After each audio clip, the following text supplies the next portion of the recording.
အားလုံးပဲမင်္ဂလာပါ Tech Advisory မှာကြိုဆိုပါရစေကျွန်တော်ဒီနေ့လုံးမဲ့ဗီဒီယိုကတော့ Samsung ကအခုနောက်ဆုံးထွက်ထားတဲ့ A series တွေကပေါ့နော်ဒီ4သိန်းဝန်းကျင်ဖုန်းလုံးဖြစ်တဲ့ဒီ A13 ကိုကျွန်တော် unboxing နဲ့ first impression လုပ်မှာဖြစ်ပါတယ်ကျွန်တော်အခုလုံးမဲ့အရာကတော့ဒီအမဲပေါ့နော်သူ့မှာတခြား color 2အောင်လာသေးတယ်ဒီ blue နဲ့ peach ပေါ့နော် peach ကတော့ color အသစ်ပေါ့ကျွန်တော်အခုလုံးမှာတော့အမဲရောင်ပေါ့နော်အဲ့တော့ဒီအမဲရောင်ဘယ်လိုနေလဲဆိုတာကျွန်တော်အခုဖောက်ကြည့်လိုက်ရအောင်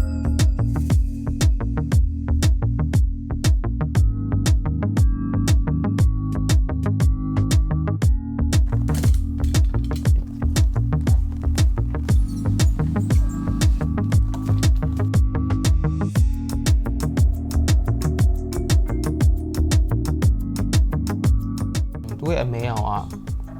ကလုံးဝအမဲတော့မဟုတ်ဘူးဘယ်လိုပြောရမလဲနည်းနည်းမီးခိုးနဲ့အမဲကြားတွေကအရောင်ပေါ့နော်ဖုန်းကိုကျွန်တော်ပြီးမှကြည့်မယ်ပေါ့ခုအထက်မှာဘာလဲကြည့်အောင်ဒီအထက်မှာ charger တစ်လုံးပါတယ်charger ကတော့15 watt charger မဟုတ်ပေါ့နော်ဒီကောင်က15 watt fast charging ကို support လုပ်တယ်အဲ့တော့ဒီ charger နဲ့သွင်းမယ်ဆိုရင်တော့ဒီ15 watt fast charging တော့ support လုပ်မှာမဟုတ်ဘူးအဲ့တော့သူ့ရဲ့ဒီ fast charging အပြည့်လိုချင်တော့ charger တစ်ခုထပ်ဝယ်ရမယ်ပေါ့နော်ဒါကတော့ရိုးရိုးတန်းတန်း charger ပဲပြီးတော့ပါသေးလဲဆိုတော့ဒီမှာဒီ type C နဲ့ type A charger တစ်ခုအားသွင်းကြိုးတစ်ခုပါတယ်ဒီထဲမှာစာရွက်တွေပါပေါ့နော်ဒါကတော့ထုံးစံတိုင်းပေါ့ဘယ်သူမှတော့မဖတ်ပါဘူးအဲ့တော့ကျွန်တော် unbox တွေလုပ်ပြီးသွားပြီဆိုတော့ဖုန်းရောက်အောင်ပြောအောင်ဖုန်းကတော့အခုမြင်တဲ့အတိုင်းပဲပေါ့နော်ဒီက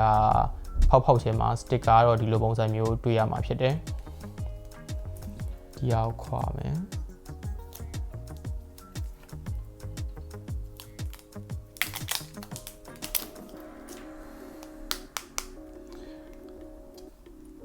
ဘယ်လိုပြောရလဲဖုန်းက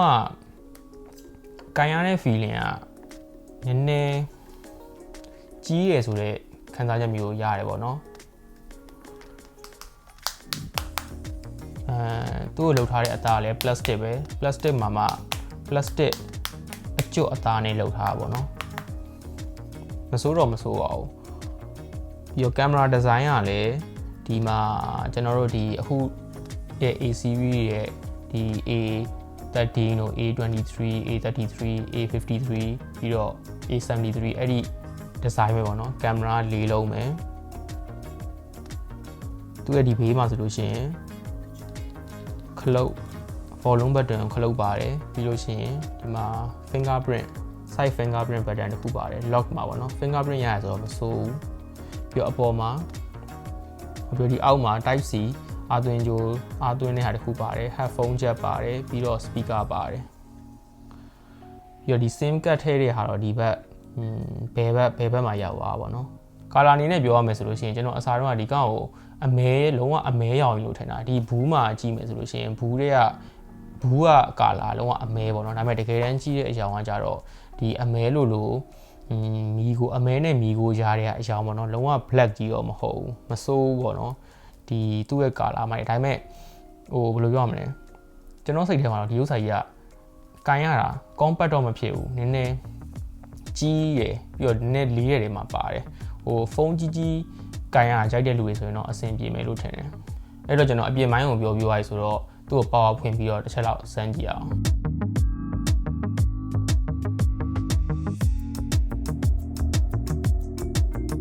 သူ့ရဲ့ display ကအခုကျွန်တော်ကြည့်သလောက်တော့မဆိုးဘူးပေါ့နော် 6.6 inches Full HD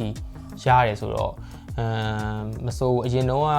ဒီ A12 တော့ကကြတော့ဒီ Full HD မရဘူးပေါ့နော်ရိုး HD ပဲဆိုတော့အခုဒီကောင်မှာ Full HD ပါသွားဆိုတော့ကျွန်တော်ကတော့မဆိုးဘူးလို့မြင်နေပြီးတော့ display ကလည်း 6.6 ဆိုတော့ကြီးတယ်ပေါ့နော်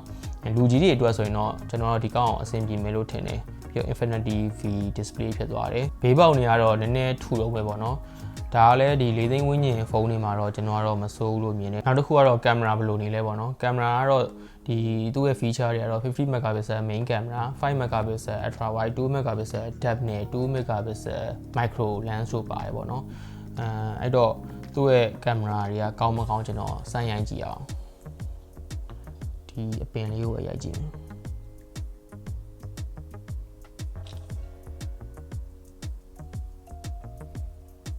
မစိုးပါဘူးသူ့ရဲ့ main camera တော့ကျွန်တော်ကတော့50 megapixel နဲ့အစင်တော့ပြေးမယ်လို့တော့ထင်တယ်ကောင်းရကြည့်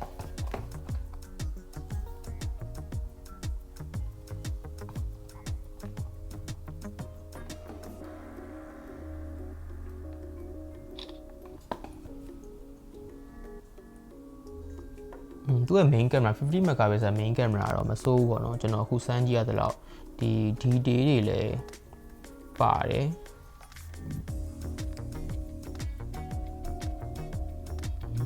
ဒီသိန်းဝန်းကျင်နဲ့ဒီလောက်ရတာတော့မစိုးဘူးမြင်တယ်ပြီးတော့ selfie စမ်းကြည့်မယ်ပေါ့နော် selfie ကတော့8 megapixel ပါတယ်ဆိုတော့ဘယ်လိုနေမလဲမသိဘူး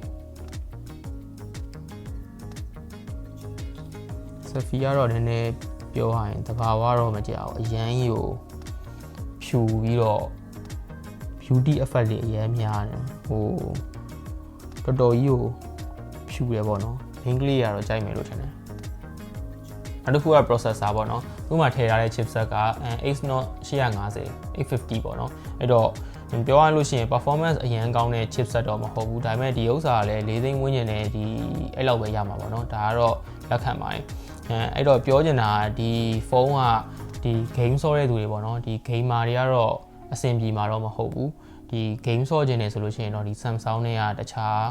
ဒီ53တို့33တို့တော့ရွေးချယ်တင်တယ်လို့ကျွန်တော်မြင်တယ်ဒီကောင်ကတော့ပြောရရင်တော့လူကြီးတွေအတွက်တော့ပိုအဆင်ပြေလိမ့်မယ်ဒီဓာတ်ပုံရိုက်တာတို့ပြီးတော့ဒီ social media သုံးတာတို့ဘာလို့တော့ကတော့ကောင်းကောင်းအဆင်ပြေမှာပါဒါပေမဲ့ game ဆော့လို့ကတော့အဆင်မပြေဘူးလို့ကျွန်တော်တော့ထင်တယ်ပြီးတော့ A13 က RAM 4K 6K နဲ့လာတယ် storage ကတော့ 128K ပေါ့နော်ဒီကောင်က RAM ဘယ်လောက်လဲမသိဘူးကြည့်လိုက်အောင်မယ်အခုသုံးကြီးလောက်ကတော့မလေးဘူးပေါ့နော်အဆင်ပြေတယ်